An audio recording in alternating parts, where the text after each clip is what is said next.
சிம்ம லக்னம் நான் என்ன வழிபாடு பண்ணலாம் அப்படின்னு கேட்டிங்கன்னா, சிம்ம லக்னத்திற்கு ரேணுகா தேவி வழிபாடு, ரேணுகா அம்மன்னு சொல்லுவாங்க.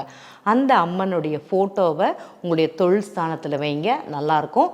அவங்கள வாரம் தொடர்ந்து பூஜித்து வரவும், அவங்க எங்கே இருந்தாலும் சரி அந்த கோவிலுக்கு போயிட்டு வரணும். இல்லைனா வீட்டிலேருந்து பூஜை முறைகள் அந்த சுவாமிக்கு ஒரு மாலை போட்டு ஒரு நைவேத்தியம் பண்ணி வைக்கிறதுங்கிறது நல்லாயிருக்கும்.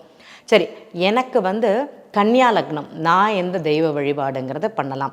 இந்த கன்னியா லக்னக்காரங்களுக்கு பார்த்திங்கன்னா எல்லை அம்மன்னு சொல்லுவாங்க, இல்லைன்னா பச்சை அம்மன்னு சொல்லுவாங்க. அந்த அம்மன் வழிபாடு நல்லாயிருக்கும்.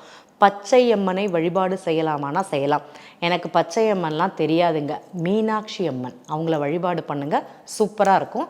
அதோட வழிபாட்டு முறைகள் ரொம்ப அருமையாக இருக்கும்னு சொல்லலாம். நான் துலா லக்னம், நான் எந்த தேவியை வணங்குவது? இந்த துலா லக்னக்காரங்களுக்கு பேச்சியம்மன், மாரியம்மன் வழிபாடுங்கிறது நல்லாயிருக்கும். முப்புடாரி அம்மன்னு சொல்லுவாங்க, அந்த தெய்வ வழிபாடுங்கிறத பண்ணலாம். தொழில் ஸ்தானத்தில் அவங்களுடைய ஃபோட்டோவை வைக்கலாமான்னா வைக்கலாம், ரொம்ப சிறப்பாக இருக்கும்.